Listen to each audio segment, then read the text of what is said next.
Hello, and welcome to the Stream of Chaos. My name is Dave, and I'll be your keeper of arcane lore for this session of Call of Cthulhu. I just saw a cat in place of Katie, and then I realized the cat should have been in place of Chaz, so we had to fix that quickly. Today we are continuing Chapter 4 of A Time to Harvest. You can get your own copy from chaosium.com, and all of the previous episodes are available on our YouTube channel. We do stream each week live, so if you'd like to join us over on Twitch, we're currently running at 5 p.m. Pacific. Thank you to Roll20 and Sirenscape for being great tools which we use to improve our game. And without further ado, we'll jump back in. So last week, the investigators split up and scoured Cobb's Corners and the surrounding region for clues on mythos presence and agents of the Mi-Go, as well as just other occult nonsense. Chaz, Katie, and Seb headed into town, where they then split up and went to sort of like the doctor's office and had a look around the library and found some strange things, while Joe scoured the perimeter, searching through the woods for tracks and signs of anyone leaving town via unusual or unmarked routes. Where we pick the story back up, Seb, Chaz, and Katie have gotten the automobile that they'd stashed nearby and have driven just outside town to meet up with Joe, who walks out to join them in a meeting spot where she can join them in the car and they can have a discussion on what steps to take next and where their evening will take them. It's about 1 p.m. or so, still clear skies and a pleasant day, and I'll ask each of you to introduce your characters. I'm starting with Jackson. Oh, art normally goes first, don't they? Oh, it's terrible. Going off there. I'm Jackson, and I'm playing Chaz Dedrick, Special Forces. With something stuck in his throat. Please hold while we resolve the situation. Technical issues of the biomechanical kind. Yeah, exactly. Jackson dies. No, we will not change the camera away from your face. Yes, we'll record all of this. Everyone must suffer. Oh man, it's going to be a slow recovery from that one. Katie. I'm actually crying a little bit. No, I'm fine now. Chaz Dedrick, master of stealth and subtlety. You know, silent and deadly. That's what they call him. That's not what you... Oh, what a great The wheels are off. It's been 2 minutes and the wheels are off. Jackson, do you want to salvage this yourself, or shall I go to Katie? Chaz Dedrick, Need I say more? Immediately dies. Okay, great. This is Chaz Dedrick, our local blockhead, and Jackson is in character. What you're seeing here is an actor at work. We go now to James playing Katie. James, please don't die. I won't die. Yes, I am James. I am playing Katie Wilkes. I am a bookworm with a talent for the arts of subtlety. I am the silent one, but I am not very deadly. I don't really like fighting, except when I absolutely have to. I think that I'm currently, given that we've stopped for a second, I've toddled out to the back and I've spread out my notebook over the boot of the car, and I'm pulling out all these files, and my intention is to catch Joe up with everything that has previously happened, share all the new information we have about Cobb's Corners, and figure out what we're going to do next. Fantastic. And we'll summarize some of that in character as well, so Joe can be brought up to speed. But yeah, you've scoured the town a bit. You found a strange artifact yesterday. Seb's got that currently, and he's sitting in the front seat. But now coming out of the woods, we'll see Joe rejoining the party. Alex, should you please introduce Joe? Hi, I'm Alex, and I'm playing Josephine Johnson, or just Joe. It's much easier. Joe is no longer a college student. She's professionally angry, and all she wants to do is get revenge for her friend's death that she, may have caused directly, but indirectly was caused by the Mi-Go and this crazy shit that's going on. Joe has been tooling around the woods, and while she is not silent, she is often deadly. And has been working quite hard to figure out more practical applications for her particular skill sets, and has been working on tracking and finding out information by being in touch with the world around her. So fantastic. Okay, so as Joe comes out of the woods, clearly muddied and a bit, like torn sleeves and things from traipsing around through the forest for half a day, you'll all reconvene. A map can be spread out with markings from what Joe's summarized from the region in the surrounds and with what the other three investigators have found in town. Seb will say that he wants to go back to the farmhouse to investigate this knife thing that they found, and Joe, what you see him holding appears to be a black goat's horn, still with like a pommel of brittle bone that's been sharpened brutally into a knife, but it's still quite wide, like you'd stab and pierce with it, and it's a very nasty and indelicate object. But beyond that, the plan rests with the three of you. What do you want to do going forward? You have still most of the day, and then come evening, you'll be expected to reconvene at the McLaren farmhouse to prepare for tomorrow. I leave it in your hands. Well, I think Seb's right. We should drop him off back at the farmhouse as best we can, and then keep moving. We've still got a lot to figure out. I think in broad strokes, we've learned that the people in the town, they're suspicious of us. They've been turned against us given events that have happened, but they're not necessarily involved, at least in any major way, with what's going on. Well, yeah, you can say that, but there's a lot of folks from outside of town coming in. You know, town's full of capacity, and who knows who else has slipped in amongst the crowds, you know? It's a dangerous situation. Well, a couple of things. First of all, Katie, great idea. Seb's already left. He's not here. He's gone. Jumps in the car. I think he's already gone. Seb is still with you for the time being. You'll drop him off if you take, just because you've only got the one car. Yeah, Seb's posted himself up and is doing what he does best, which is should have come in two cars, knowing what we knew. But look, hindsight. So yeah, I have actually found the car that we saw, Katie. I found some tracks I'm pretty sure is from it on the road, and I reckon if I get to see this car up close, I'd be able to recognize what it is. So maybe we can tie a personality to the vehicle and see who was coming out to check on the old homestead in the dead of night, like a bunch of fucking creepers. That'd be fantastic. So wait, you saw it. Where exactly did you see it? You know, I saw the tracks. Like I went and had a look at the road, and because it was only last night. There's only a few tracks down there, so I reckon I can match it to the car if I get a good look at it. That sounds perfect. We've got a couple of routes of action that we can take, but before we do that, I think we want to get all the information that we can. Seems to be the plan. So how about we assume we'll head back to the farmhouse and drop Seb off. Then Chaz, if you want to talk to anybody and see if we can post up some of the soldiers in the town square, we can have that talk to the captain. Then we'll head, take a look at the car tracks, and then follow that lead out to wherever it goes. If we need to go somewhere else, we can always go to speak to Bellweather. That's the last piece of the puzzle as far as I'm concerned. The car tracks lead into town, into Cobb's Corners. And from what Joe saw, it's like they have enough insight into this vehicle that if they could inspect a bunch of them, they'd be able to figure out which one it is. So if you find the right one, Joe can confirm it. Yeah. Okay, great. We're looking for something specific. And I can describe, actually, it's a good idea to go chat to the soldiers, because I can describe what I saw to them, and they might have some insight on where to start looking, or keep more eyes peeled, I guess. Well, should we go to the soldiers, go to the farmhouse, talk to everybody, and then go via Bellweather before we go back into town to look for the car? I will just flag going back to the farmhouse. You expect that Morrison will not be there. He is canvassing the region for the Migo base, so he won't be there. Larry should be though. It's all right, Chad, just second in command. You can issue orders while he's not there. It's true. Or that. When I speak, everyone else listens. It's true. Okay. All right. Well, let's get going then. The one thing that we found is up in the attic of the library, there's some hidden tomes. It looks like that the young girl who's living there has been hiding away some of the books, and we found that dagger hidden away under the floorboard. Beyond that, nothing much, except the librarian. Yeah. Human sacrifice vibes, I'm just saying. Yeah. I don't like some of the avenues of investigation. That said, I don't like what they've been turning up. Anyway, let's get on the road. Head back towards the farmhouse and get moving.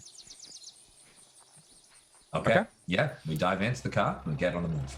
Everyone hops into the car and you begin to head back towards the McLaren farmhouse. It's not a long drive, only 20 minutes or so, and you'll pass a couple cars that are heading into town, and in the distance there might be another one heading in that same general direction as you bound up north to one of the other farm properties where they're heading away. As you arrive, you'll get towards the bridge, which has been raised.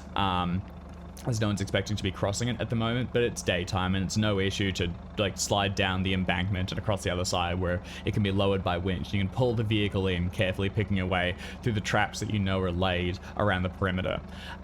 Inside, you will find Larry is at the radio, keeping in contact irregularly with the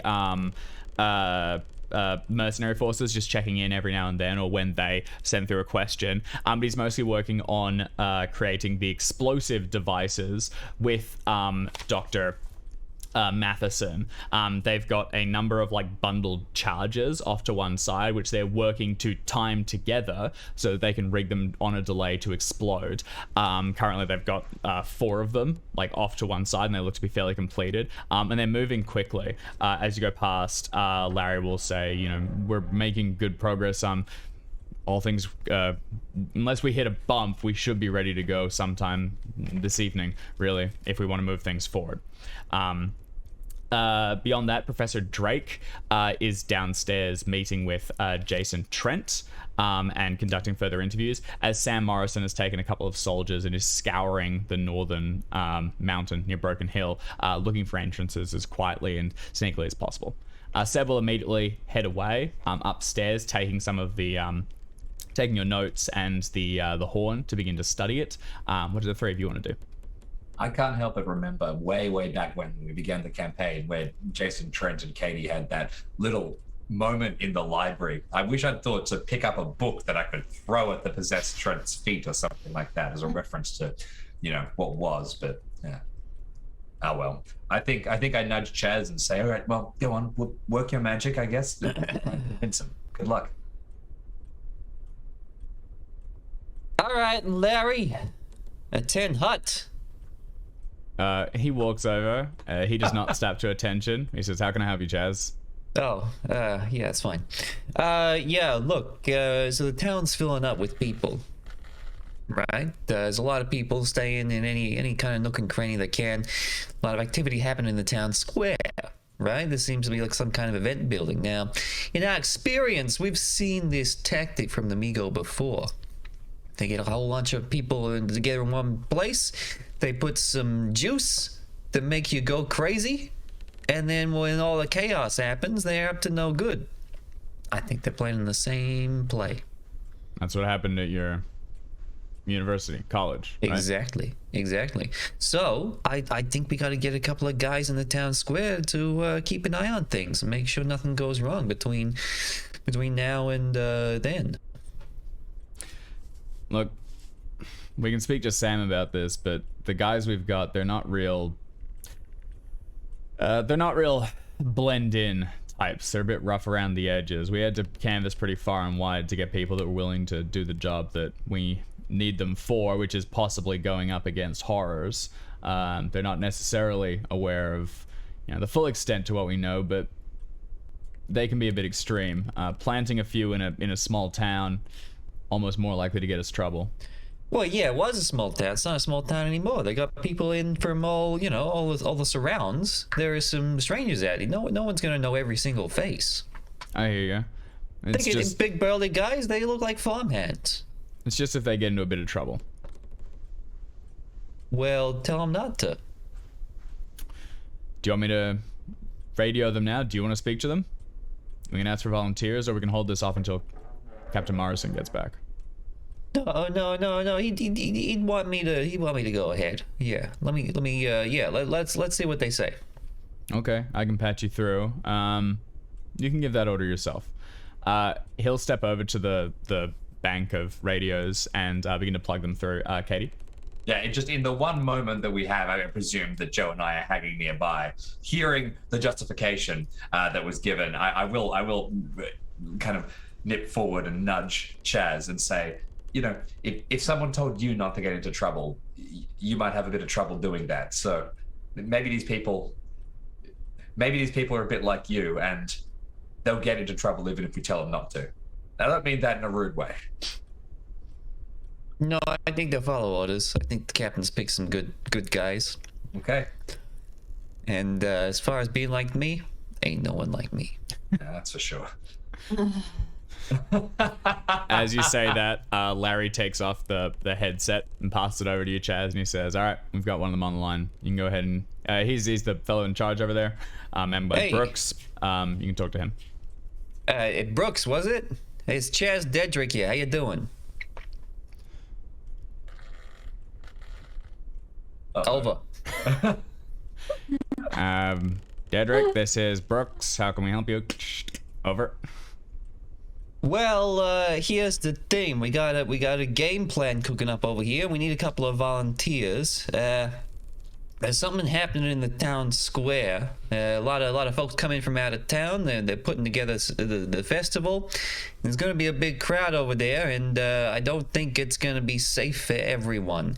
I think they're planning something big, and it's going to hurt some people. So I want to post a couple of guys in the town square just to keep an eye on things. Make sense? Over. The radio. You want us to bring some blows so good. firepower? Post up. Over. Or actually, sorry. Or incognito. Over. No, it's gotta be real subtle, real quiet like. Yeah, you gotta blend in. Look, there's a lot of people in there, so it's not a small town anymore. There's gonna be a lot of strange faces around, so it shouldn't be too hard. But at the same time, you just gotta look like you belong there. Some burly farmhand types maybe. But yeah, nothing too obvious. So no big firepower. Tell you what, though, there is a cannon in there in the town square. Maybe you can have a look at that to see if it's roadworthy. Over. He'll say, "I'll go ahead and I'll ask for some volunteers. Does this come through Captain Morrison?" Over. Uh-oh. Look towards Chaz with a raised eyebrow. I'll say. I think by... I think Chaz has headphones on. If you want to go ahead and give an order that you don't have signed off on, you can do just that. Well, it's what the captain would want done. So yeah, it comes from Captain Morrison. Okay. Over. Katie. Jackson, could you please make a? I think it would be fast talk. Otherwise, I could see intimidate. Yeah, for like.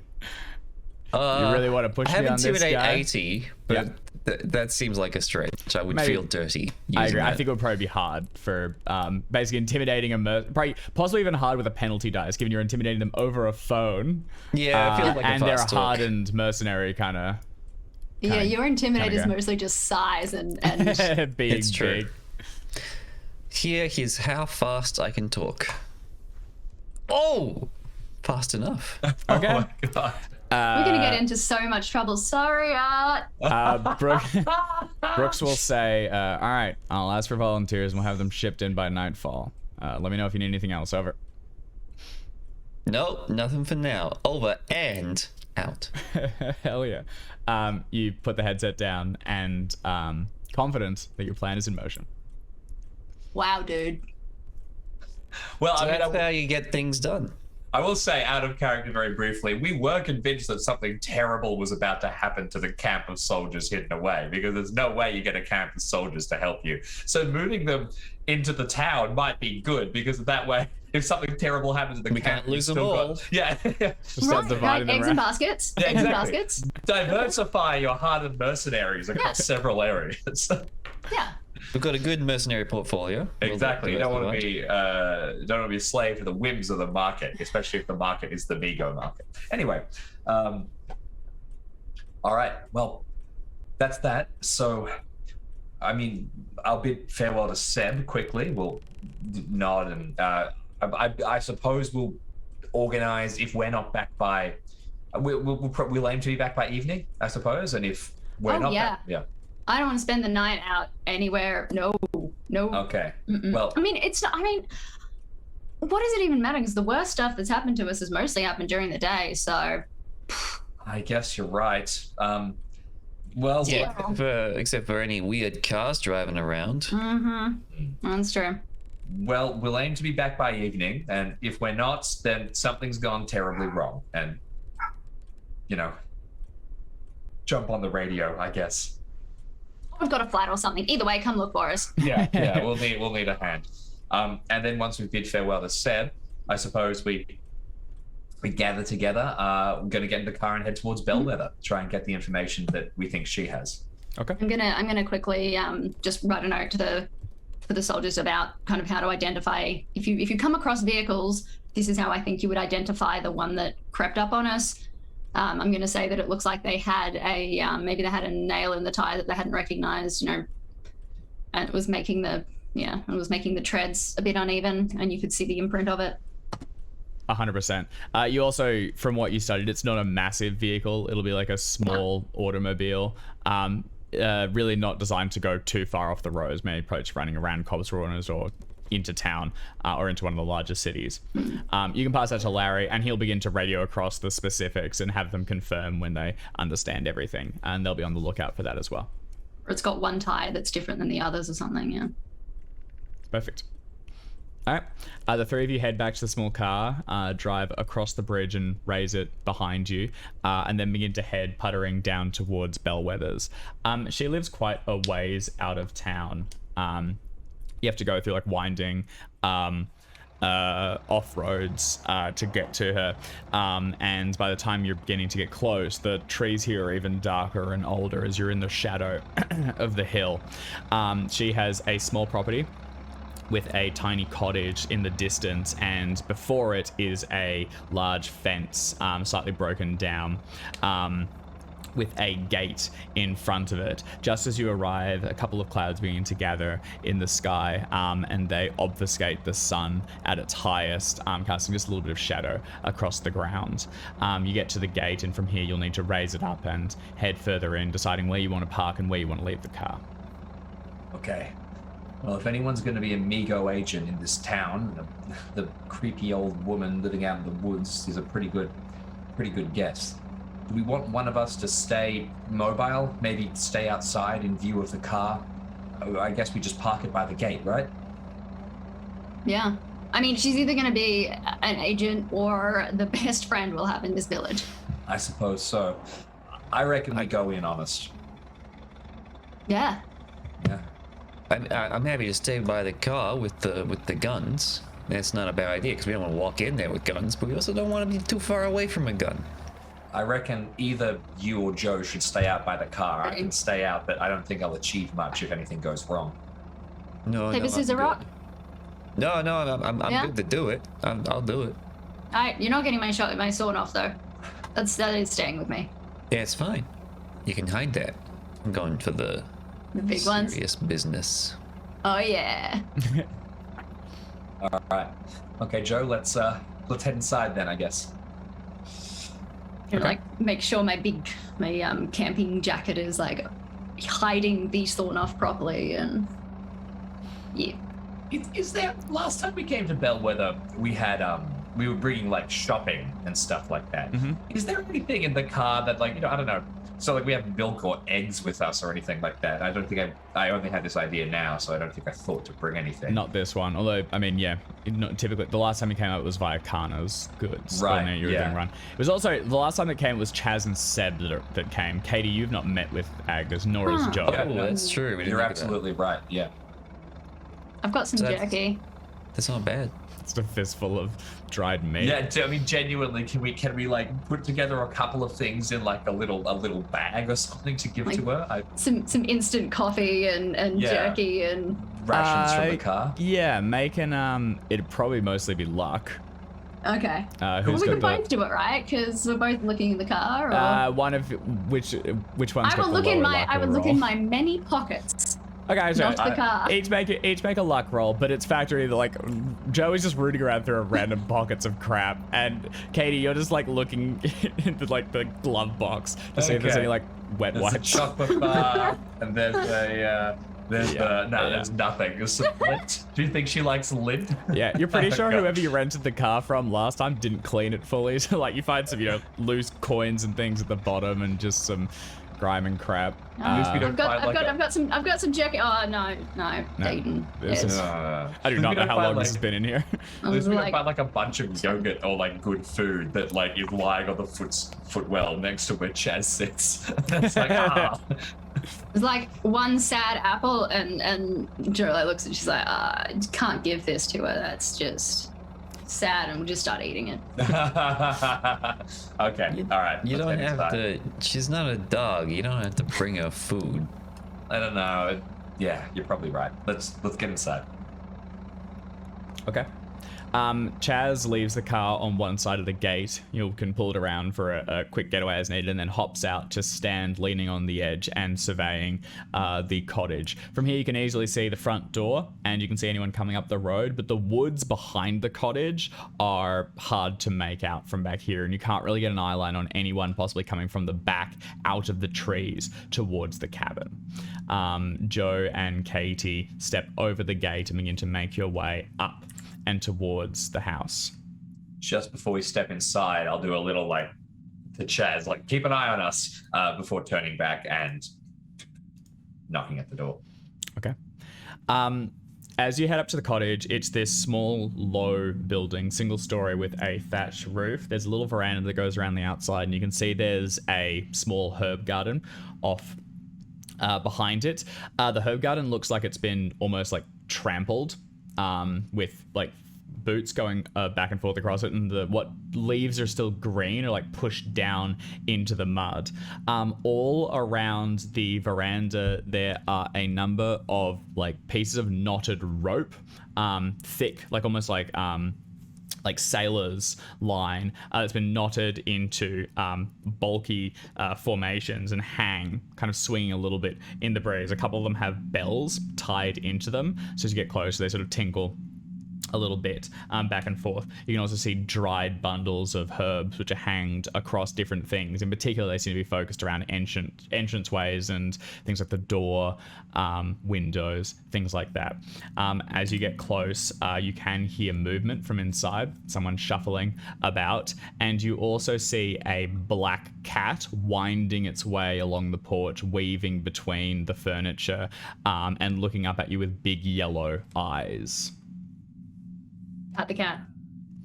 You head sort to pat the cat, you lean down, and it looks up at you. Can you please make a natural world, I imagine? Oh no, I'm about to get bit. Turn into a werecat. I don't think I've ever made a natural world roll before. First There's a time chance to get some points. Bottom of the middle column. Yeah. You look. You go down and lean towards it, and the cat just like you give it like a bit of distance, like you're like doing the like, hey, here, you come to me, Mog. And from the back, it sits just underneath a chair and looks up at you and does not move closer. And if you move to get towards it, it will back up, kind of just keeping itself comfortably at arm's reach. It's okay. I still love you. It watches you silently as you move up. Did that. This woman is clearly a witch, but come on, let's. It's okay. Knock on the door. You hammer on the door, and it's a thick wooden frame. It takes a moment before you hear shuffling approaching, and then the door creeps ajar. On the inside, there are no lights on. And it's all like coated in shadow, and the figure of Agnus Bellweather is a very short woman bundled in layers and layers and layers of clothing, with sort of like sparse, fine grey hair shooting out from all sides, and small blinking eyes that look to be in need of very heavy prescription glasses, although she is not wearing any. She looks up at the two of you and doesn't seem to be able to really make you out. Like she squints a little bit in the light and then says, "Yes, who is it?" I look towards Joe for a second, I'm so tempted if she can't make us out to just lie and be like, we are your Migo masters here. But no, I say, Miss Bellweather, my name is Katie Wilkes. You spoke to two of my friends a few months ago in Cobb's Corners before all the trouble. Miss Wilkes, the trouble, I remember. Who were your friends? Chaz and Sebastian.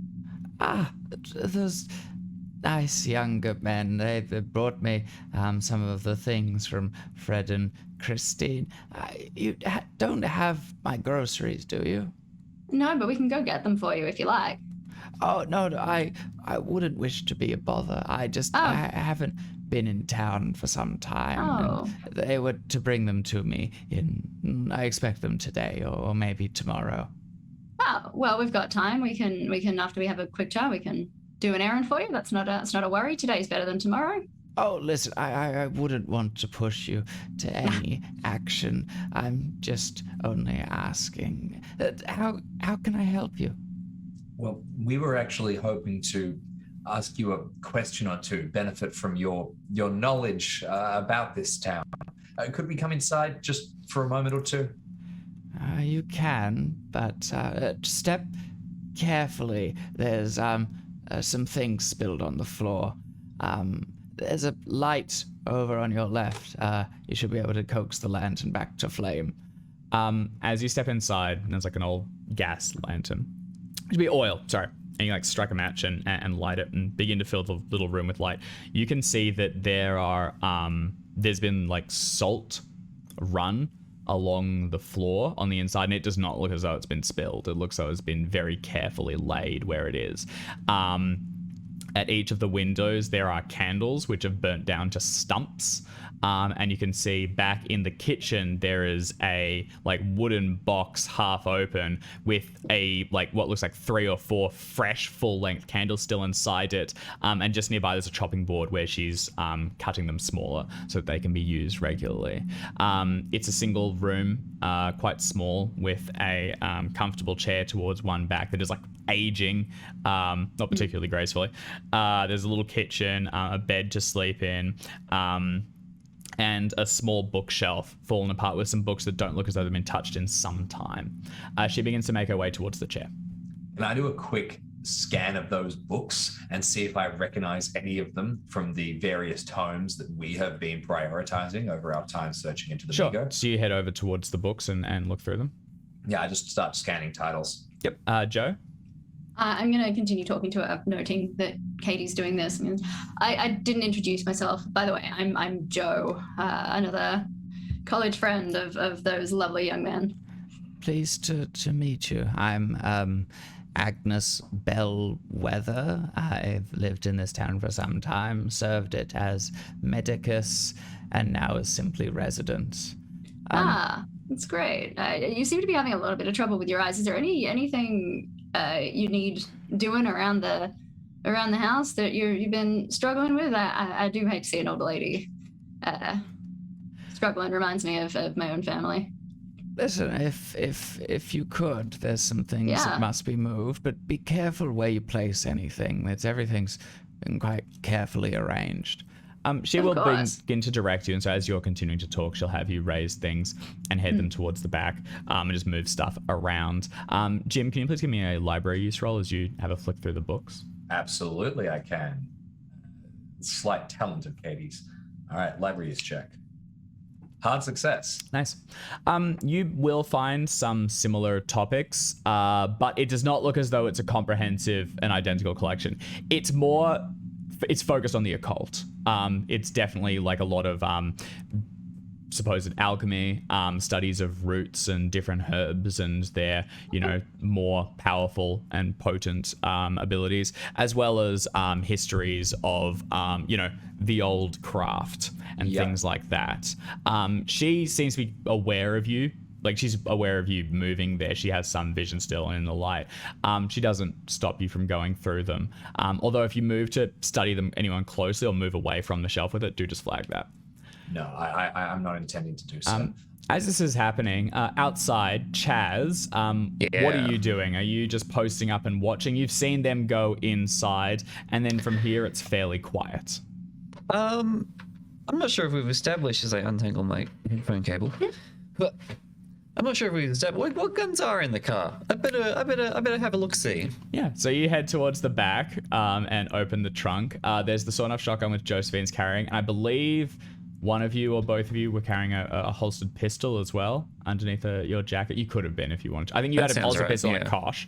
As you get to the back of the trunk, there is a traveling trunk, which when open has some clothes in it, but they're just dummy. They're for anyone who looks closely. And underneath that, there's a false bottom, which when raised has a single rifle with a case of ammunition, a shotgun with a case of rounds, and 2 hand grenades carefully nestled in a custom-built case for them. Outstanding. I'm gonna ask you which rifle have I got here? I can get that for you. 1 second. I'm looking at the table on Lee page Enfield 252. MK3.303 rifle.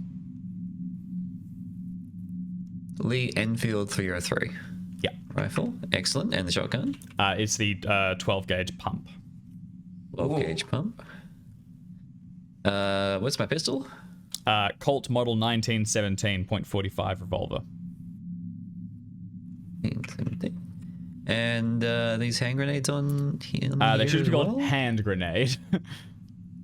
I don't know. There's a ton of subtlety. Explosives. Yeah. All right. Yep. It's all there. Fantastic. Good. So yes, do a quick inventory, keep an eye on the house, and also keep an eye on the woods, because creepy things come out of the woods. Pretty hard to keep an eye on the woods from here, given you're one man watching 2 major points. The big one being the road that leads up, and then towards the back, I mean, stuff comes out of the woods, like it's happened before.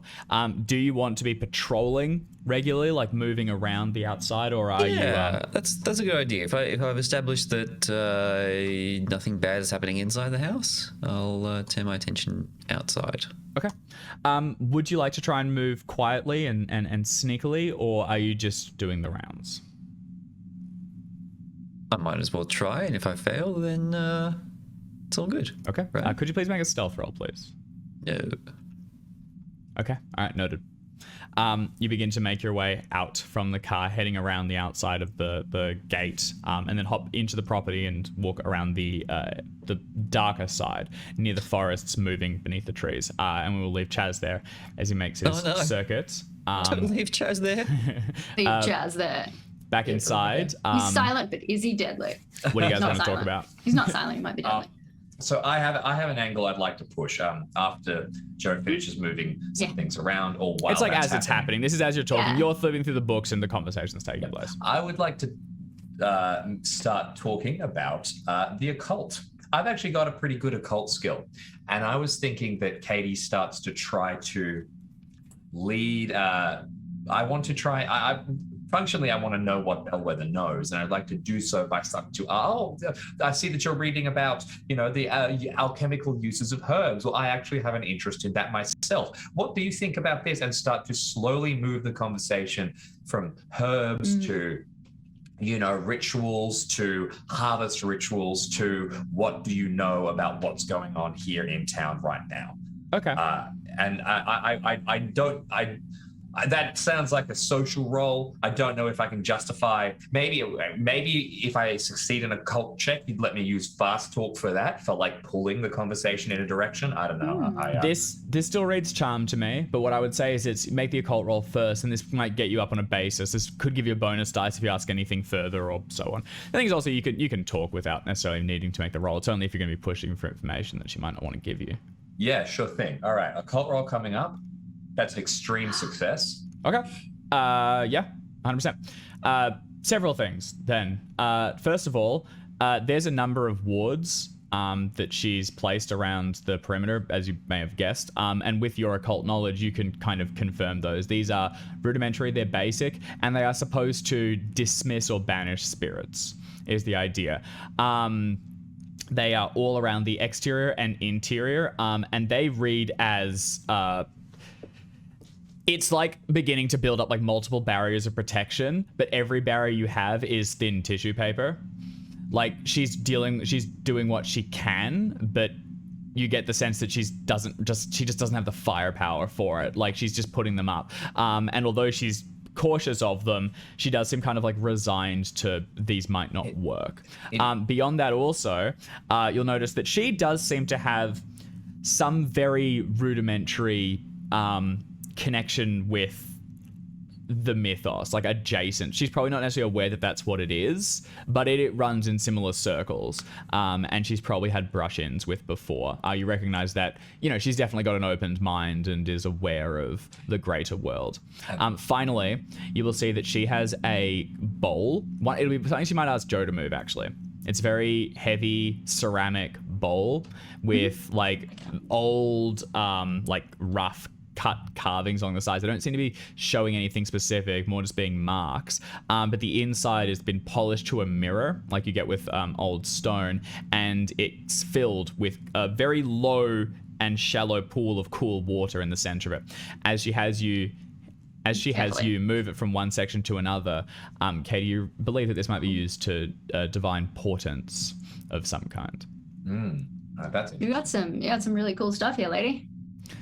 It's years of study and information passed down from generations. Once we were many, but now only scratchings reside. We?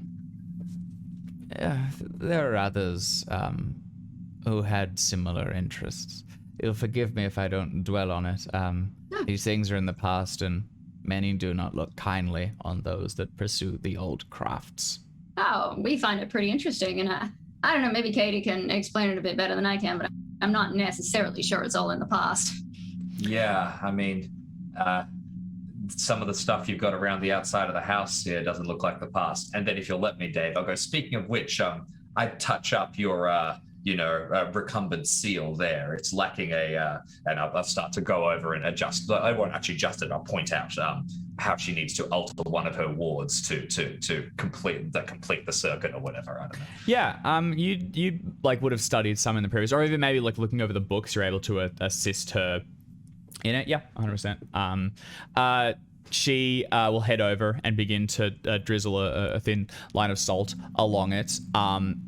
As you're talking, she then settles back into the chair. Is there anything that you are asking her particularly? Yeah. After helping her, I'll go and I'll stand or sit opposite her, and I'll say, Miss Bellweather, listen, I can see that you're concerned about something happening here. That's why you've got all these spells of protection hovering around the place. We're worried too. And quite frankly, we've come to Cobb's Corners because we know that there's something terrible happening here, and we think we can stop it. If you know anything that you can tell us that can point us into the right direction, what's going on with these harvests, what's going on out in the woods, please share your knowledge and pass down what you've learnt, so that maybe more than scratchings might remain at one point. When your friends came last time, I told them what I knew of the area's history, of the warnings given by the Indians before they were pushed out, and of the spirits that were said to be here, of the promises that were made, and how crops come from barren soil here. Still, as you would know, and as any scientist would know, things are balanced. Nothing can come from nothing, so something must be given. There's always been a deal that's been made, and I'm afraid it is still honored, even though of late it has been quiet. No one has passed, and it feels as though a storm is building. So you mean this deal, and you'll forgive me for speaking plainly here, and now that we know some more of the truth, there's no point being cryptic. The deal that was made, the deaths that have been happening in the town for generations, young people dying in strange accidents, that was part of the deal. That was to keep the crops growing. Amongst others, in pieces, cryptics have their place. They protect the mind from that which it can't quite understand or isn't ready to accept. But yes, the deaths are connected in more ways than one. A building storm is coming. This pact, who still, I mean, perhaps you only know it because of the studies that you've made. Who else in town is aware of it?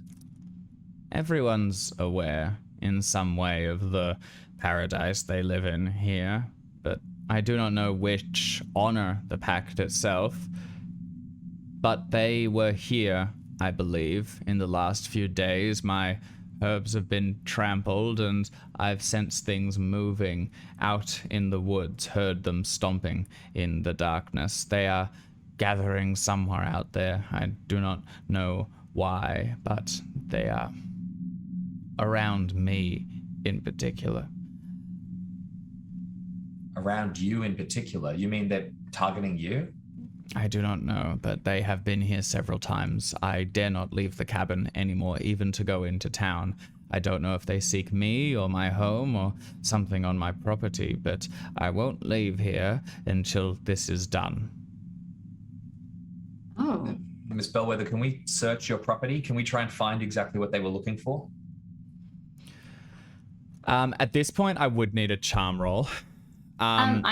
I'm also going to probably jump in here when Katie says that. I'm going to kind of get down and get like, just to kind of figure out how, be at a point where I'm not like in her space close, but close enough that she can maybe see me a bit better, and kind of look at her and just say, it's terrifying. It's the things that these people can do are horrible, and we want to do anything we can to stop them, to keep you safe, to keep everybody safe from this. We've seen what it can do. I've seen what it can do up close.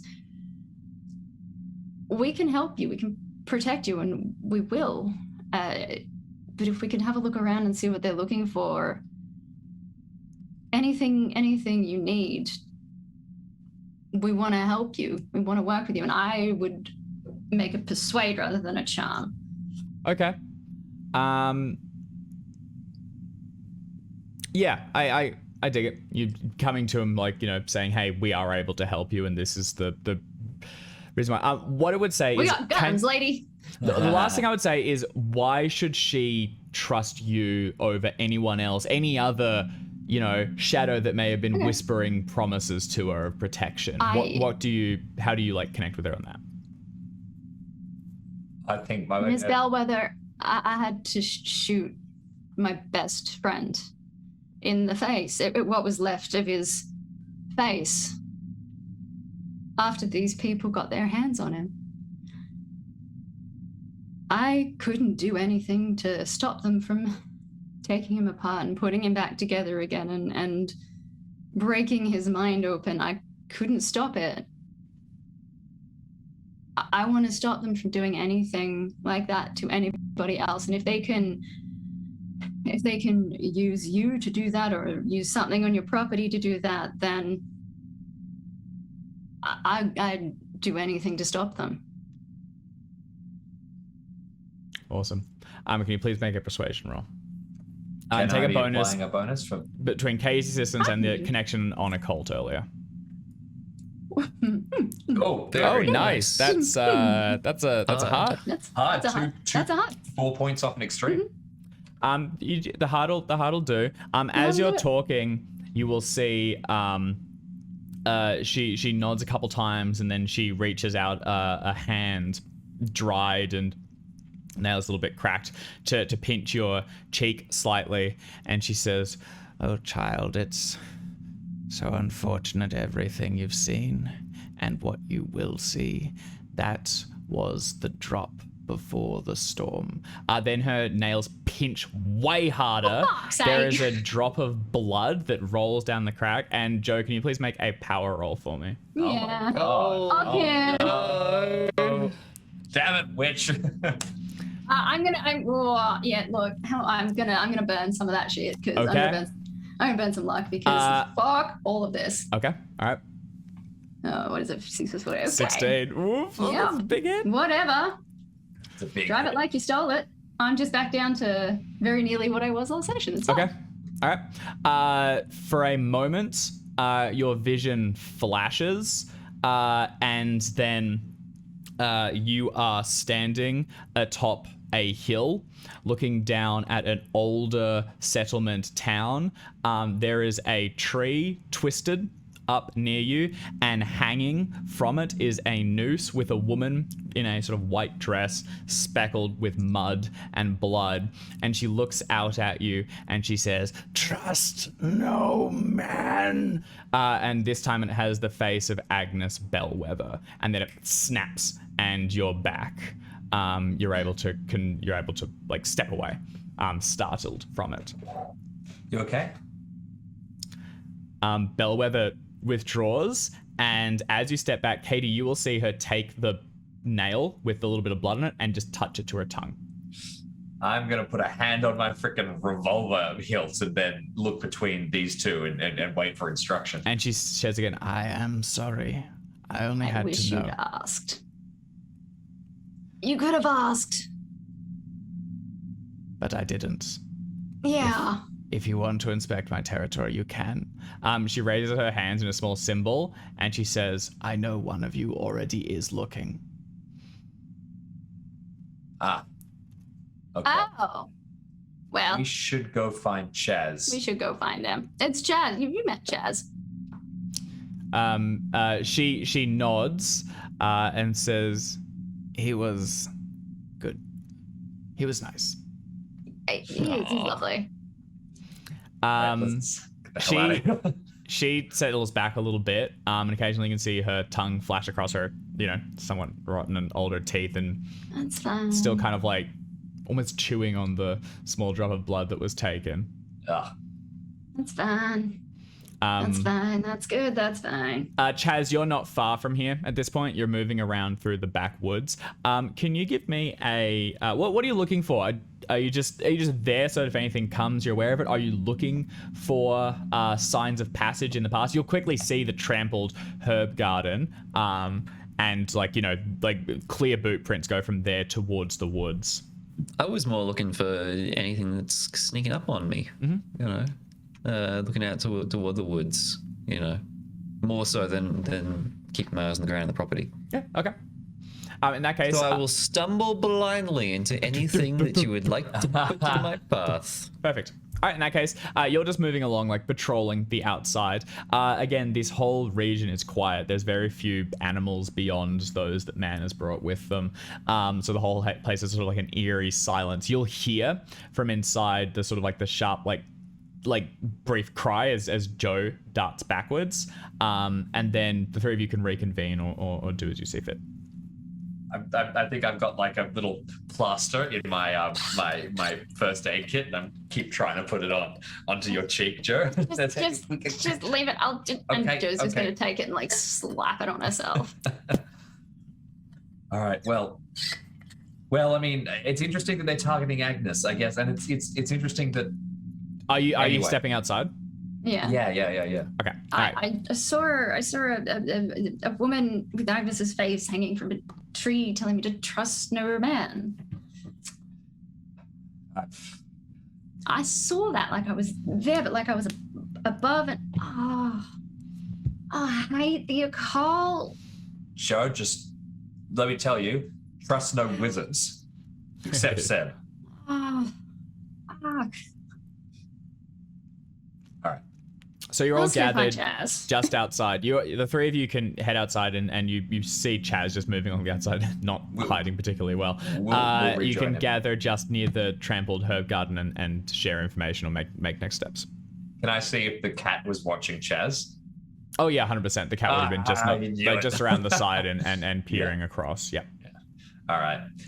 Once we've gathered together, then I'll say there's something on this property, something they were looking for, something they needed. I want to take a look here, see if we can find anything. Joe, maybe you can look at the tracks, see if you can intuit anything. I The might Migo, Yeah. you mean? Yeah, or their agents or people who honor the pact that fuels this town. I'm Yeah, nothing right. to do with witches. Yeah, it seems that way. I don't know. So she is a witch? Oh, 100%. Oh yeah. Oh yeah. I oh knew yeah. it. Yeah. Don't say anything too rude, though, because I think she's listening, and I'll point Oh. towards the cat. Just looks up at you, big yellow eyes, blinks slowly. It's polite to ask. There was a black cat in this room a moment ago. It's watching you there as well, Jackson. No, he's gone. Oh, Would have been an excellent prop. What do you guys want to do? Joe, if I can impugn upon your abilities, I think that you should take up. You should try and see if you can go over the tracks in the garden. Dave, I would like to pitch to you. I have an archaeology skill, which I've used once or twice this campaign. This is a farmyard that I now suspect has something ancient on it, or some kind of like old importance. Okay. Can I start going over the field and trying to find what this might be? I like that. Yep. Okay, sure. So Joe's gonna roll track for us. Jim's gonna roll archaeology. Jackson, what are you up to? Spot hidden, the classic. You can't beat it. Old chestnuts. Okay, sure. Eee. Nice. And Jackson, where are Just- you looking in particular? Anywhere Katie tells me. I do what I'm told. I'm a good boy. Around the just make sure no one's trying to sneak up on us. Okay. In that case, don't roll yet. I'll hold that until it's relevant. Okay. Okay. Track exactly on the nose. That's good. So you, first of all, Katie, you can't see anything immediate. Canvassing, it's actually a reasonably large property, and from Chaz, from your perimeter sweep, it goes quite a ways back into the woods, the old fence line at least. So it includes a good chunk of the forest. Out here on the flat ground, there's probably stuff just underneath the surface, older coins and things that have been dropped over time, but nothing, no immediate this whole thing's a crop circle or anything. There's stones just beneath it. And from when you did your previous study and just looking into the history of the region, this section of the place wasn't super inhabited by the people that came to settle Cobb's Corners, but it did have a larger Indian population. American Indian when they settled in this area. Joe, from the tracks on the herb garden, you can see it's been trampled to pieces. There is a trail that you can follow. It leads up, back, and into the woods and seems to be fairly clear. And there is a common thread through all the boot prints. They are all quite small. They vary in size, but none larger than your own feet. Actually, Joe, and you're Joe doesn't have reasonably small sized, feet, so yeah. maybe Katie's. Probably Katie's, yeah, then. genuinely. No, none larger than Katie's. Dainty little digits. Dainty little digits, not yes, no.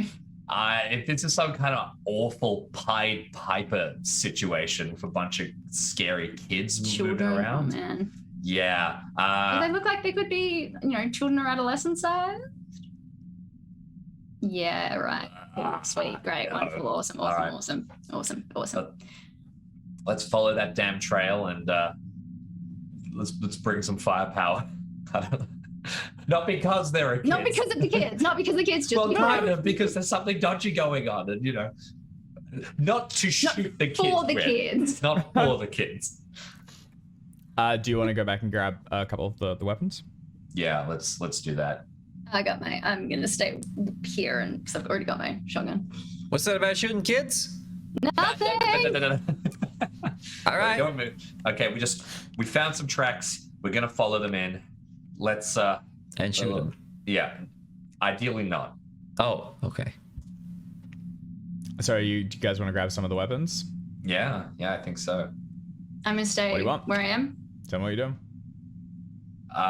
I mean, I'm Deeply suspicious, but sure. yes, I can grab a.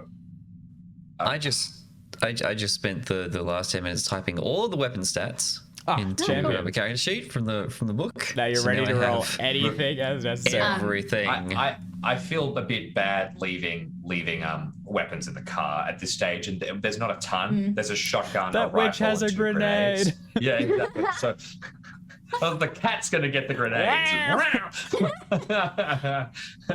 Oh dear. I mean, I know you haven't sawn off, but maybe it would be better just to take the pump action. Chaz, do you want to take the rifle, and I'll grab the 2 grenades and pop them in my pockets? I would like one of the grenades. My throw is ridiculous. Okay, Oh, hell yeah. Take one. It is throw. My throw is pretty great. My throw is like, where are you? 65. Grenades. Hell I want yeah. hand grenades. I I would like take the hand grenades. grenades and the shotgun. You grab the rifle. Let's get We going. need something. Katie will Remember, run we need screaming. something bludgeoning because when we ran into the Migo that time, Well, we've all the got. only thing We've that got worked was. cautious. Oh, And okay. you have a small. It's a D8. I basically think you just smack them with it. Okay. Good prop. I have a large thing of salt, which is not as good, but Quite as I ominous. stole it from Agnus. You grab some of the weapons from the car and then snap the trunk closed and begin to make your way up and around. Again, the cat is constantly patrolling the outside of the porch, watching you as you move. And then you pick up the trail leading from the herb garden back into the woods. It winds between dark, like reaching trees, and begins to head back into the shadow of Broken Hill. Here, the trees are older. And they have stories to tell. They are like deep rooted, and you can see the twisted knots and gnarls go heavy back inside it, and they cast a shadow strangely as you shine a lantern across them. Even in the day, the sun doesn't reach the floor. The Did you trail. say they are ancient trees I might. that we are amidst? I might. Nothing good happens amidst the ancient trees. It's true. From here, you follow through, and eventually there is a section where thick undergrowth breaks away to reveal a small clearing. The undergrowth has been hacked in the past with knives or machetes and axes and things to allow people into this. And as you open it, there is a small clearing with a low mound, on top of which are 5 black standing stones with a single flattened one in the center like a raised altar. Symbols have been carved into them, and they're old, and they've existed here for a long, long time. And this is the only section where you can see the trees above seem to almost reach away from everything, giving a clear circle up to the sky above. This is not the only point of entrance to this circle. There is another point where the trail might be able to be picked up and go elsewhere, off to one of the other sides. I feel like that. Does the black sort of rock stone link with the knife that I found up in the attic by any chance? Similar. You don't have the knife on you, so you're not 100%. They are different materials. The knife is bone and horn. yeah. They're both black. Am I missing something? Yeah, okay. Grim Well, shit. that's close enough. No. All right. I reckon this is a ritual site. Something. This is maybe where they do sacrifices. Maybe where they do whatever. What was it? There wasn't enough blood. I'm thinking back to the first chapter when we found that there was a dead body in one of the farmhouses, and there was pig's blood everywhere, not human blood. Maybe they're exsanguinated here or something. Maybe that's part of the ritual. There's a second trail. Look between these two. Joe, Don't say it. no, Don't say it. you're not thinking what I'm thinking. We'll do it. I am, and Let's we'll do get it. Let's blow this thing sky high and then follow the trail. What? There's more look at. You can do some more searching around this area as well. Like you can examine the Okay. stones and things, Yeah. and like have you guys walk into the clearing. What do you do? Yeah. Is what I want. All right, let's you and me, Chaz, have a root around while I'm gonna go follow the trail. Oh no, I'm thinking planting grenades. No, I'm not planning these things. I want to chuck them. Oh, chuck them straight onto this thing. Let's What? blow this ritual place sky high. This is what they need. this, Let's blow it up. We've got a bunch of explosives, and they want this sacred location. You've got 2 grenades. They're not really made like they're It's a rock. fragmentation. They're not really made to like take down rocks. You know what we do mean, have? You We have the explosives back at army. McLaren, yeah. We have soldiers, and that Right. kind of stuff. Maybe I mean, get well, hold on. I can't believe I'm the one saying let's not blow something up right away. But yeah, maybe the Migo need these things, but maybe, you know, the witch needs it too. Maybe it can be used We for should good talk to her. stuff. I don't want to blow something up and then have a witch put a curse on me. That's all I'm saying. Oh, and she definitely could. Let's go talk to her. Don't get within like pinching distance. Just don't let her. Don't get within pinching. Fair enough. Well, Just don't. let's search the area first, and then do we want to follow the other side of the trail, or do we want to go back and talk to her? I think blowing this up is a great idea, but I understand. Let's figure it out. Okay. So you could look at these stones closer and study them and the purpose of it. You could just look around to see if anything's been, you know, hidden in the area or buried. You could try and roll track again to try and see if you can make anything from the footprints around or glean any insight into I'm gonna that. do that. So I can say like occult sort of things, track Cthulhu mythos. Nope. Yeah, could I try I'm tempted to try Cthulhu Mythos, actually. Sure. Yeah. I'll do it. Is this? Can we work together and get a bonus die and try and like two of us put our heads together? Bounce things back and forth. Yeah, sure. But if it's a fumble, I'll hold you both to the. That's both get fine. the downsides. And we've got a bonus die. What's I'd your love to Cthulhu see Mythos? a bonus fumble. Oh. All right, my Cthulhu Mythos is 14. So You actually have chess. yeah, I'll try it. Yeah, I did some reading. Okay. All right. Okay. So this is you guys beginning to settle down and begin to like search the area and take some time. What does this look like, Chaz and Katie working together to glean insight into the mythos from these old standing stones? Do you have any idea, Chad? Otherwise, I've got some thoughts. No, please. I like the idea that I spread all my books out on the table in the middle, like on the actual altar, and I'm sort of going through, just sort of talking out loud, sounding boarding you, and you're walking around and occasionally like finding something or just like whacking the stones and like throwing it. I'm like, no, it can't be that. It can't be that. Wait, you're a genius. It is that. As I go through and Yeah. I don't know how helpful Chaz is being. I don't know why Dave's giving you a bonus die. I don't know how Chaz can help. I'm also not gonna give you bonus dice if you can't give me it. You have to be somehow assisting in the process. You know, you got to assist to yeah, assist. well, Chaz is just repeating every other phrase that Katie says, like taking out what sounds like a key word and saying it back and hoping that inspires her.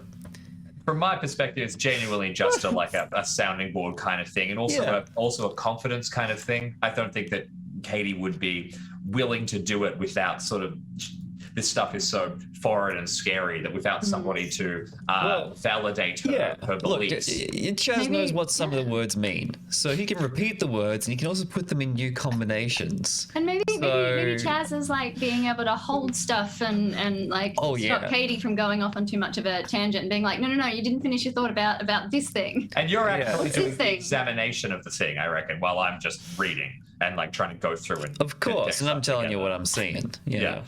Oh yeah, the thing about the what you say the elder sign is gonna recombobulate with the the scratches. Every time I feel like we get close to Jackson an idea that we shoots might be himself able in to the sell. foot as quickly as possible. Jackson's firing himself in the foot. All right. Chaz, you can try and assist. Could you please make an intelligence roll to assist in this process, just to see if you have the. Dare you? Do you have the raw power to help here? The raw intellect. Yes, you do. The random words he's picking out and returning to you, Katie, they are words. He's not just screaming. Why I keep him around. He's With great. that, you guys are able to work together. You've got a, you got a bond, and you're able to piece through some of the horrible things you've seen in the past and try and draw conclusions. So I'm going to say that I failed my track roll because I got distracted by Katie and Chaz working together, and I'm just like sitting there watching. I'm like, these little dudes. Don't make it weird. So as Joe looks on and wanders around the outside, Katie begins to spread her books around it. Don't roll just yet. and you begin to study the area. Just looking closely, you can see that first of all, the flattened stone just in the center is stained darker with what is clearly blood. It's been caked on there from years and years of use. It's mostly dried though, and none of it seems to be fresh. As soon as you put a hand to it, it doesn't come back. It's vaguely tacky, but not wet in any way, and you can spread your notes out across it.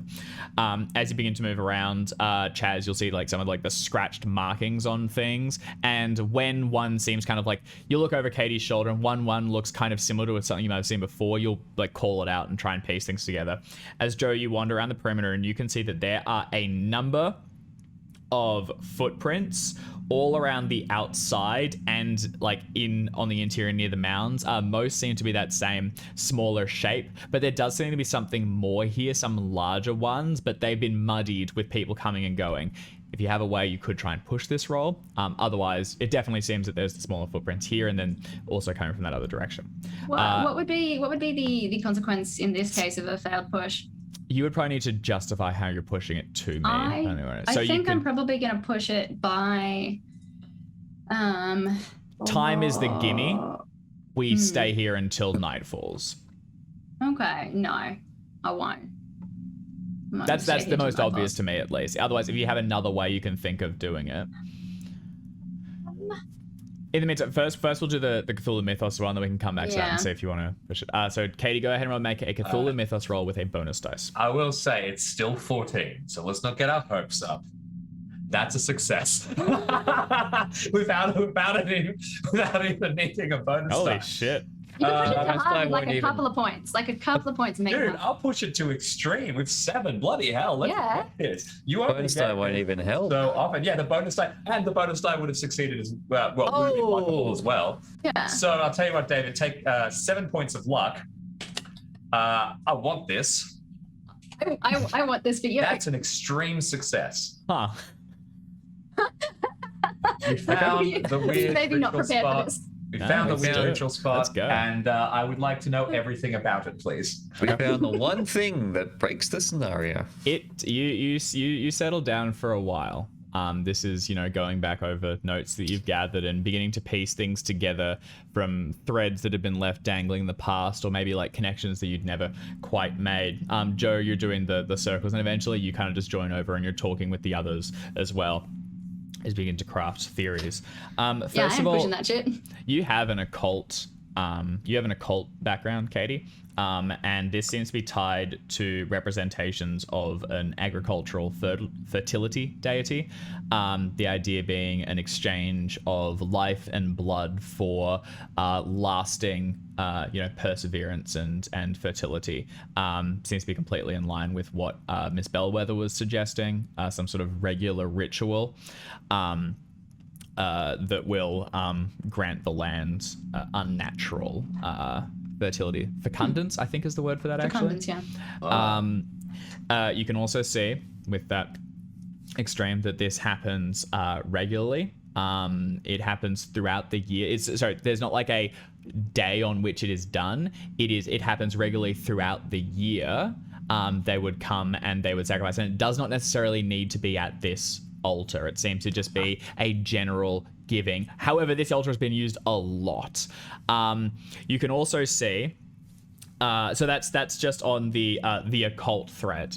On the Cthulhu Mythos angle, this is not just any fertility deity. This is a direct worship of Shubnagrath, the black goat of the forest with 1,000 young, and they are praying to her in exchange for this and sacrificing. You will see representations. They're very strange and deeply scratched in the stone of dark moving trees, and as you look around, you can't help but shake the feeling that here in this ancient part of the forest, any number of these huge standing behemoths could at any moment uproot themselves and come charging down towards you.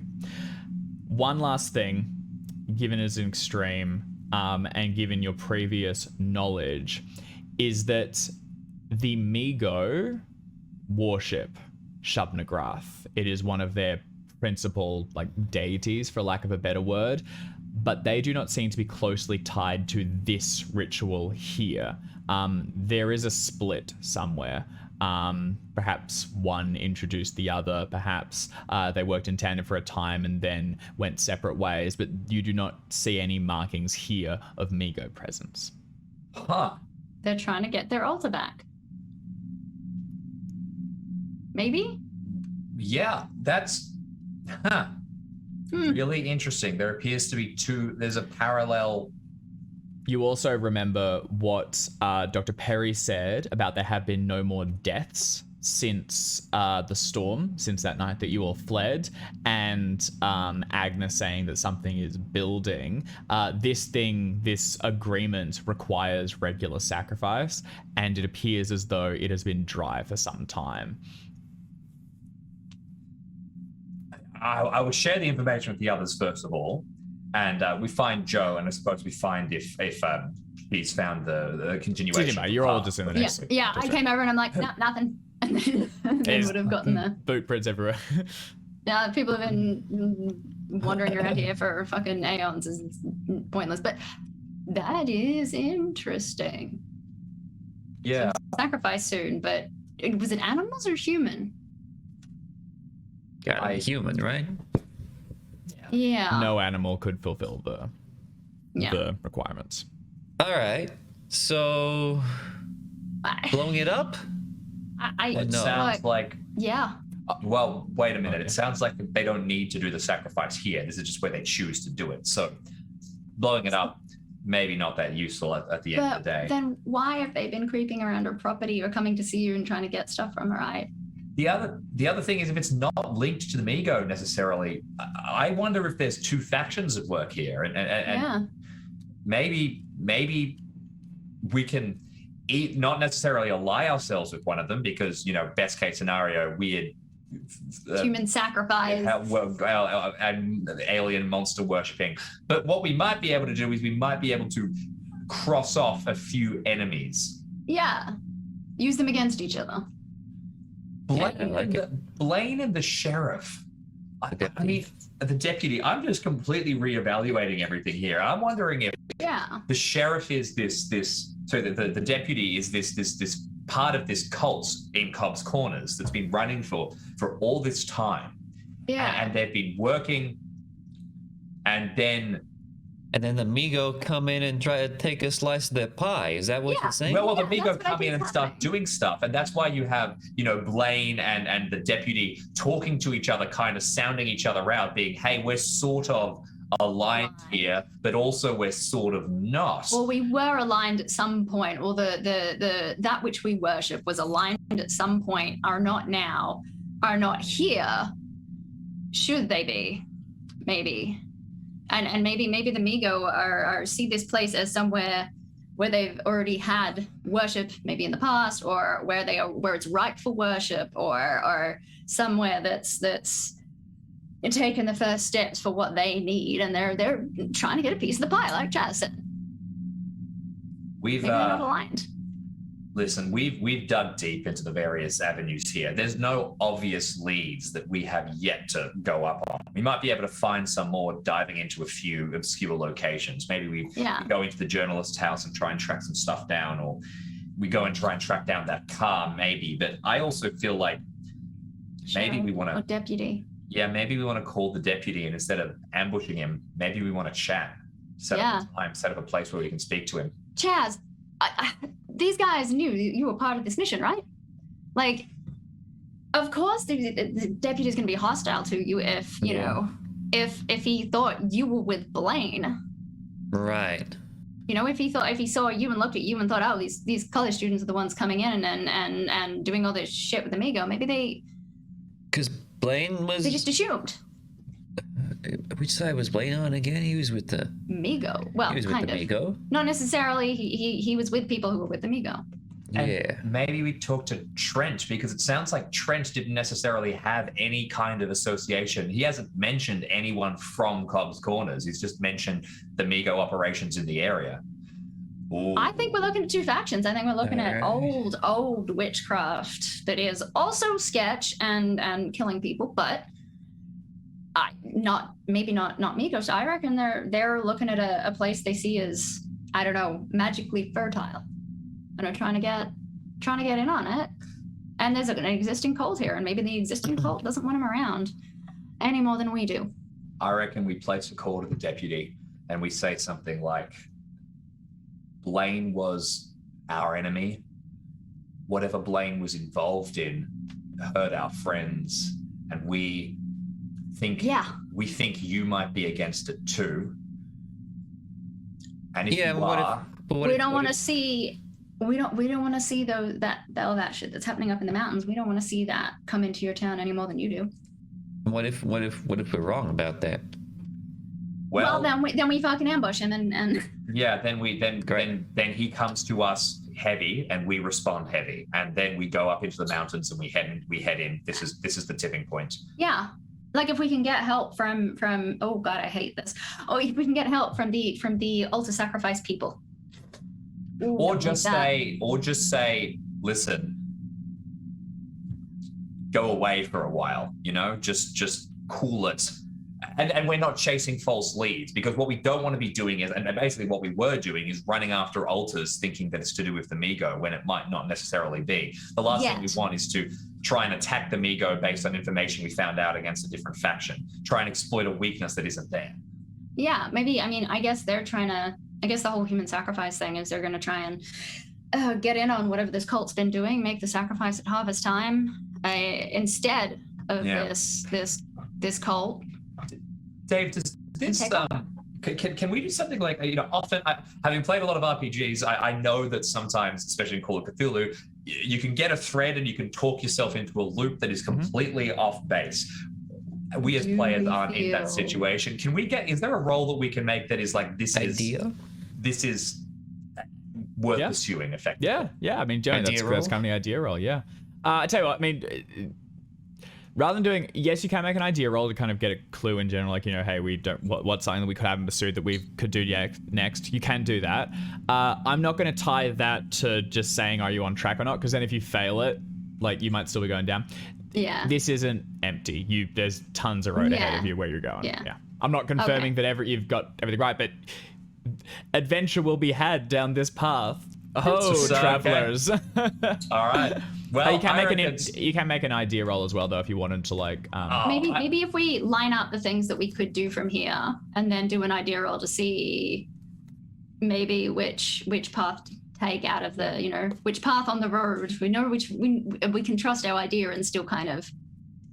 I like idea rolls when there's sort of like a you're stumped situation. Yeah. But I think that we have enough that I that said, Joe, if you want to lean in this direction, I always the one thing I don't like using idea rolls to kind of get nudged in the quote unquote right direction.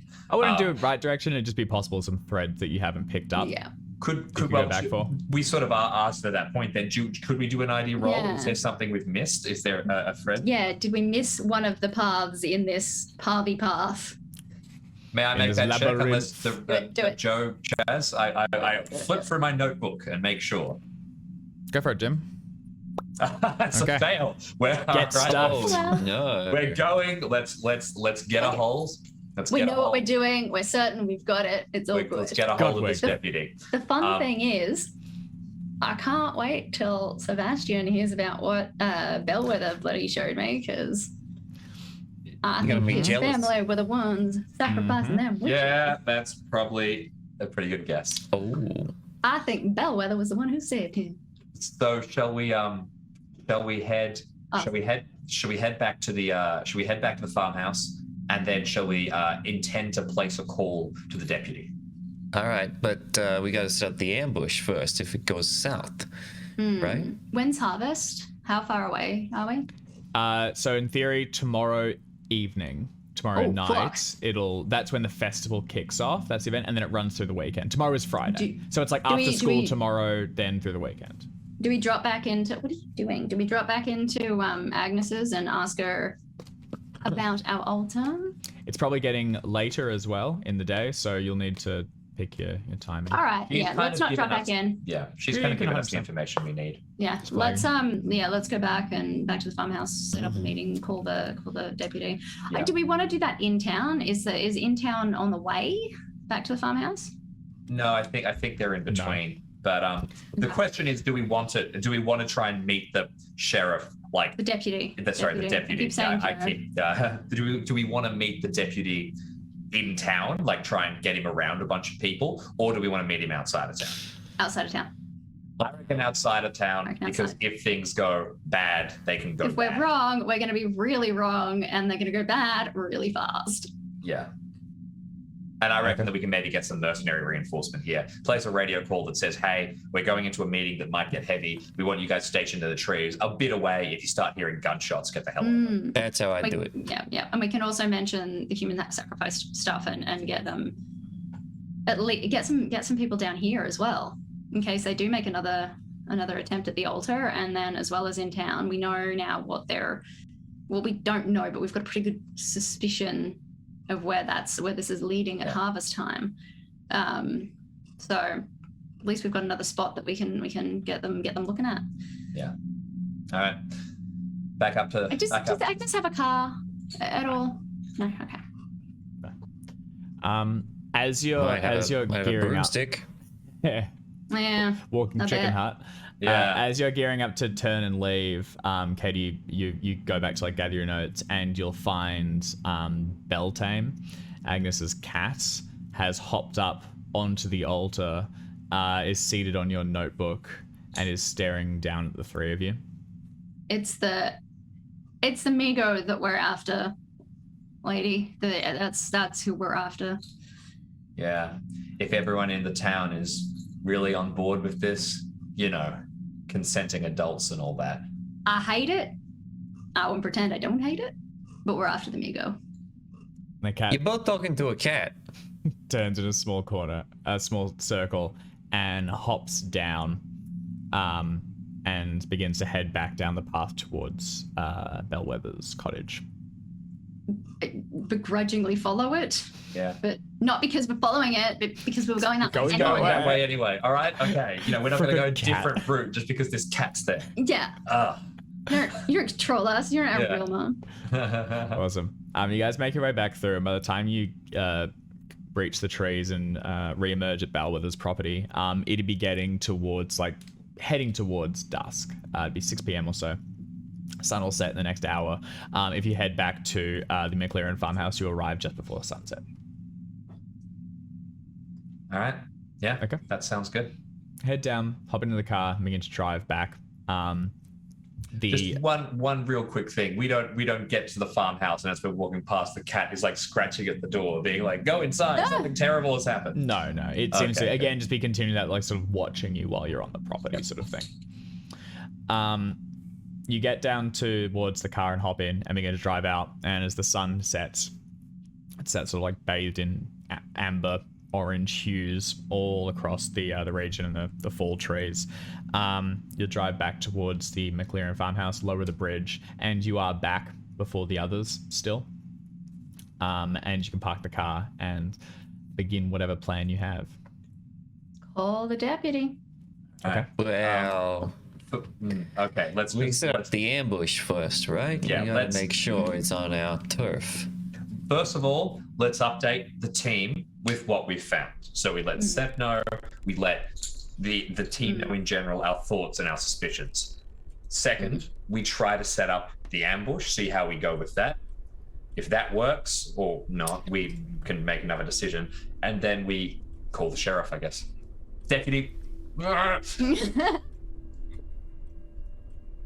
Okay. You update Seb in particular on it, and I'm sure he has something insightful to say. We'll find out what that is next week. I probably need to ruminate a little bit on he probably what happened says- when the fucking witch. Yeah, it was probably a bit of Actually? like interested in the witch, and I couldn't tell you, so we'll just have to figure that out next You week. know what? I would say that we do the witch bit first, and I'm sure Seb's gonna have a reaction to that, and that's Yeah. kind of I need time to I gotta look into this now, and then fucks off to read books. Give him a little witch, and then you're allowed to have a little ambush. Yeah, but like that'll be treat. enough to get him don't speak to me, I need my books. I need my books. Beyond that, what preparations do you want to try and make? Otherwise, there is a phone in the house. You can call through to the deputy at any time. I reckon we try to get the mercenaries stationed within rushing to help if things get hot. Yeah, That's kind of where they are. Of a meeting site. Okay, well then let's where's set it. What's the meeting site? Do you Do we want to do here? it on the other side of the we don't want to do it like right here because that kind of plays our hand a little bit. Maybe down the other side of the bridge. Yeah. Just on maybe the edge. maybe just outside of town, because I actually think here might be not a bad idea. Maybe other side of the bridge. Then. Also because just on the other side of the bridge from the farmhouse, so neutral territory as such. You don't have to come onto the farmhouse. So you want to tell the mercenaries to send a few people. They're stationed nearby so they can mobilize, but also preemptively get a couple of boys with guns in bushes, ready to rat-a-tat-tat. Yeah. Otherwise, the other one is we do it. Yeah. Let's do that because we don't want to do it up near the mercenary base because that's like outing where they are. So let's do it near the farmhouse. Okay. You go over your map and you find a place about midway in between the two, down this same road. It's kind of playing your hand that you're based at the McLaren farmhouse. Regardless, that's kind of the only thing in this streets. But otherwise, you have to go quite a ways away to be on a different road. I think that's fine. Somebody already knows we're at the McLaren farmhouse, and at this stage, look. Okay. You radio through. That's not an issue. They will send 4 guys in a truck, and they will head to the place which you have coordinated. And they say, if you set up the meeting for any time, give us an hour. We can have it done faster, but give us an hour to get set up, move the car off the road, cover it with leaves and shit, and then set the meeting anytime after that. So basically, it will be nightfall though. Yeah. Absolutely. Well, I mean, you want nightfall. That's good. Yeah, that's it. I gotta have nightfall. We give it a bit to give them a lead time, and then just to go over what are we saying to the sheriff? Deputy. We called the sheriff, but we did not call the deputy. What are we gonna say to him? Well, first up, we got a wizard of our own, so don't try any magic. No. I don't think that's the right track. I don't think. No, because I think that was the problem, right? Is that he's suspicious of the wizards. I think we say Blaine was up to no good. We don't like what he did, and we don't think you did either. You did do either. We're against something, but we don't think it's you. But we need to be sure. We'd like to set up a time for a meet. We'd like to chat, yeah. Yeah. Who's gonna make the call? Right. No. Yeah, I'll do it. Yes. Oh God. That's what we want. Actually, yes, I think that's correct. I think that's the right thing. And that's the as long as you're not gonna like threaten him. All right, you've been doing a lot of talking about like. I'm gonna taking him to Lego World, but he's not allowed to buy anything. I'm gonna write down really clear the points we need to hit, which is that we are against Migo. We think you might be too. I'm gonna write this down. We need to confirm. Is that anything else? We're against the Migo. Done. Yep, we think you might be too.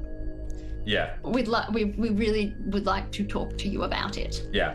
Actually, more to the point is, we think we are against the Migo. We don't know. If you're not Migo, we don't care about you. Yes. Yeah. Like genuinely, we don't like. This is what we're focused on. Yeah. Meet us so that we can confirm. Yeah.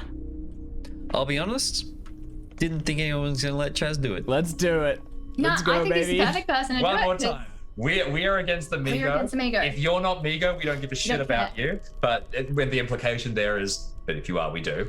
Let's set up a meet. Yeah. I think Chaz is the perfect person Oh, to do God. it because it's gonna be that'll get him on the phone. I'm holding the note in front of Chaz. I'm holding this like you've got one and I've got like You got the flashcards. prompt cards. Hi, welcome back. All right, Jackson. The old phones don't have speakerphone either, do they? So it's very much like Yeah. We're all just like leaning like we're just looking like oh. Okay. Chaz heads over to the phone in the center of the room with Joe and Katie nearby. You pick up the heavy receiver and begin to dial the number for the Cobb's which is- Corners Sheriffery. Which is, of course, 6. And we're there. It rings for a moment. You take a breath. Rings for a moment. And then What was his someone name? picks up on the other What was his side. name? What was his name? What was the deputy's name? It's John Name. Just Carter. I was just gonna John, call him John. asshole or something. It's John Carter. Oh, Sorry. no. Because as the phone gets picked up, you hear on the other side, and then you hear, this is Deputy Cutter. Hello? Chaz. Oh, God. Hello. Yeah, Chaz Dedrick here. Remember me? Mr. Dedrick. Yes, I do. How are you? Doing great, thriving, just great. Ever That's good since to I hear. wriggled out of your little slimy grasp and, bounced back pretty good from when you tried to murder me. It's all been up and the up for me. How Well, are listen, you? I'm glad you enjoyed our hospitality here. Any chance we'll see you in town soon for the upcoming festival? No, there's not a chance. Almost a certainty. Well, listen, Mr. Dedrick, I look forward to meeting with you again. Yeah, that's what I'm calling about. See, we need to see you. See, we reopened our investigation, and we know a few more things since the last time we met. We happen to know a couple of new fancy words. Some of them being me and go. Mr. Dedrick, is there a line to this, is there a reason to this line of Look. questioning? Last time we met, there was a lot of distrust going around between you and me, and between me and Blaine, and between Blaine and you. And I think it all got a bit tangled up, because the fact is, Blaine was our enemy, and we took care of him. And if Blaine was also your enemy, then it seems like we had some things to talk about. Mr. Dedrick, I am the Deputy and Acting Sheriff of Cobb's Corners. I look out for the people of Cobb's Corners. That is my one and only agenda. Now, Well, great, because that's what we're doing too. Because I'm pretty sure the Migo ain't looking out for the welfare of the town, are they? Mr. Dedrick, how can I help you? We want to meet you. You can Out come on on the down road. anytime. My office hours are... No. See, no. See, we can't do that. We don't know if we're on the same side yet, but that's what we're gonna figure out. Look, you know the word Migo, right? What does that say to you? What how do you feel? You know, if I say to me Migo, what's your take on him? Chaz, can you give me a fast talk roll? Oh shit. Because he is definitely trying not to actively comment on things. I'm trying now. Well, now I am trying to intimidate. I think now I'm trying to be. Hey, I get listen that. up, bud. We're in charge here now. We know more than you, and so you better do what I say. It's gonna be a good idea. We know what they we think we know what they want. So Yeah. Regardless. Will you pay that? No. For trying to get him to just go, to get him to say anything. Because his default on a phone, it's pretty easy to just not talk or to hang up. It's true. Yeah. All right. Blip. Oh, Oof. fumble. Brilliant. That's a fumble. That's he perfect. he does not He never even says the word Migo. There's a chance there's someone else in the room with him or something, and he's trying to be a little careful with his words. That must be it. It's not because I did a bad job. The whole thing slides along, and next moment you do seem to be negotiating. I mean, you try and get a meeting with him or something. He will say, I can meet with you. Here's the location. And he gives you a spot to go to. He will say inside town. You'll say no. And then he will say there is a spot just off the road about midway between Cobb's Corners and the McLaren farmhouse, which he trusts you will find convenient. Yeah. All right. I can meet you there as soon as you're ready. Let's say an hour. I'll see you there, Mr. Dedrick. I'll see you there. I look forward to continuing our Deputy earlier discussion. The phone goes dead. Click. I am so right, we got an hour. suspicious. Well, Yeah, I he's don't pretty tight-lipped. Didn't think- say if he was. The spot is absolutely not your ambush Yeah, site. I think the point is that we're not going to have the mercenaries to back us Yeah. up. Is the key. Yep. But you Yeah. can Alright. you can say, hey, we're going there now. Get there before the deputy. He'll have to take a moment to mobilize. Your guys are already in their truck, so you I can think so. try. Yeah, I reckon we radio and say meet location has changed to there. We're gonna head there now. Be ready, basically. I'm not sure that they would have portable radios. We set them up near the bridge, and the bridge has a radio. Yeah, I'm thinking you might just need to you just drive past and grab them. Possibly, like if you Yeah. just head immediately.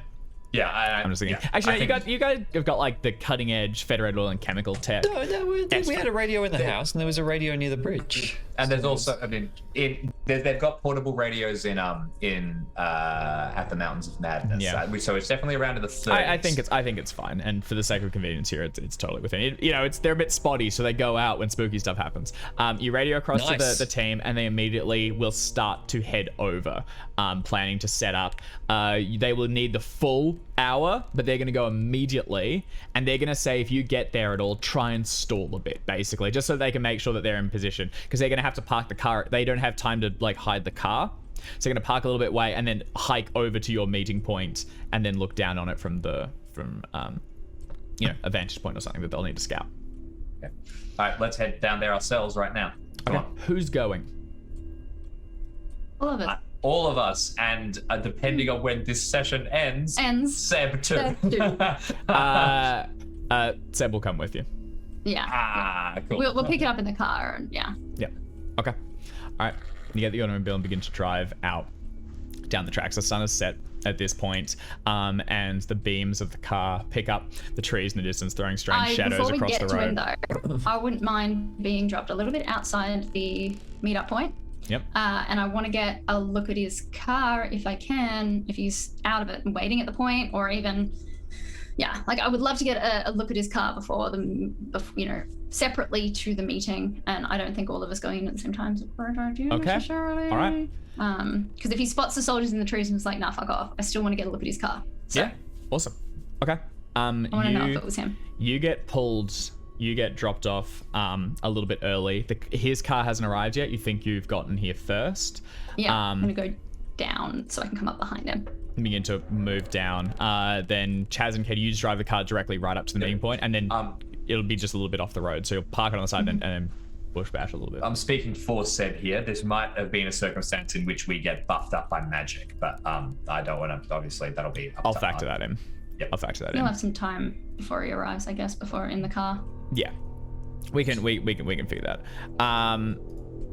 So Joe gets dropped off, and Chaz and Katie, you park the car and begin to hike off the trail up a little ways. You find a small clearing where you wait somewhat anxiously as the moon rises above you, and you begin to hear a car approaching. Joe, can you give me a stealth roll, please? Oh boy! And take a bonus dice, given that you have time. This is basically an ambush, and you have time to you're get gonna set up. need it. 5 5 points. points. Yeah, I'm gonna do it. I need to be stealthy. Okay. You know how I feel about the luck and the burning of it. We're doing it. Luck. Okay. Inverted commas. The burning of it. A book by Joe, you crouch down nearby and you see the car begin to slow and pull up. There's only 2 figures inside, and Deputy John Cutter, who you would have seen when you surveyed the town, steps out. He's a handsome young man with the sort of like the hat down over pushed back hair, white shirt tucked in and the sheriff's star pinned neatly to his shirt. He has a pistol holster strapped along his belt, although the holster is empty. No weapon is carried inside. He steps out and walks around to the other side, and for a moment you can't see who the driver is because the headlights are on, and the window gets wound down and he leans in and says something to them. Then the headlights get clicked off for just a moment, and you see sitting in the driver's seat of the car, which you think is the same one that was taken earlier, is a young boy, maybe 12 or 13, who you recognize as being the kid that was asleep at the counter inside the diner where you had lunch. Whoa. Cutter gives a tap on the side of the tray, steps up, and the car goes back, leaving a little bit and heading back towards town. Take a look at it? Yeah, it's a normal automobile. You could pick it out easily, and it seems to be the same car that did the trip because past I'd be able to yours. see the tracks once it's gone. I'd be able 100%. to. It's the same one. The car leads, heading off a little bit, and then parking. It's just going far enough so that it's not at the same point as your car. And then you see Cutter heading up and through the tree line. I'm gonna circle back around and rejoin the group. Are you intending to? Are you intending to walk up and join them in the conversation, or to stay hidden and lurk around the side? You know what? I'm already hidden, and I don't get hidden very often, so I'm gonna stay hidden. Okay. All right. You crouch around, and from the other perspective, Chaz and Katie, you wait for a moment, and then you hear a couple of breaking branches, and moving through into the moonlit this clearing comes Deputy John Cutter. He looks across both of you, nods, and says, "Good to see you again, Mr. Dedrick, Ms. Wilkes. It's been a long time since our tour of the town." Yeah, it has. So, Anyone else for murder? It's just me, Mr. Dedrick. That's all I need. I'm confident in my own skin. poor choice of words. All right, let's figure this out real quick then. Blaine was up to something. Blaine, he was involved with forces that are connected but not identical to what's Cobb's Corner's business, I suppose. And what I'm trying to say here is that we're not here to stick our nose into Cobb's Corner's business. We're here to stick our nose into the things that Blaine was working for's business. So what we want to ask you now, are those two businesses the same thing? Or can we cross a whole lot of headache off both of our lists and just ignore each other? Ms. Wilkes, you came back here at a really unfortunate time. We're gearing up for a lot of upcoming festivities here in town, and unfortunately, you've just trod right into the middle of it. It's true, Blaine and I weren't friendly, not at all, but we had crossing agendas some, and I put him in contact with some friends of mine, and he did what he needed to do. What happened to your colleagues? That was unfortunate, but that wasn't me. That wasn't the town, and truth told, I don't really care for it. I'd say if you leave town and don't come back, then maybe we can go our separate ways, and none will be the wiser. But unfortunately, it's just a few days too late for that. Events are in motion, and I'm afraid I won't be seeing you again. And he turns and he begins to walk back and away. Hey, Can I yell towards him? If you try to put us on that there table in the woods, you'll find we'll crack a whole lot more than it. Hell yeah. He says, "Look beneath you, Miss Wilkes. You're already on it." And at this point, from behind you, one of the trees, Oh. this huge 20-foot tall behemoth, old knotted wood, Hell long yeah. gnarled branches, begins to move. Joe, from where you are, you know the soldiers are stationed nearby, and near them another tree fuck. begins to shift, rising up behind them. There's a scream from one of them, and then the rat-a-tat-tat of gunfire as they attempt to futilely save themselves from what is moving. They immediately begin to move, and Cutter begins to head down towards the car, and in the distance, not up back towards the McLaren farmhouse, for a moment you see a flash of an explosion on the horizon no. as Beginning the something farmhouse. lights up the sky.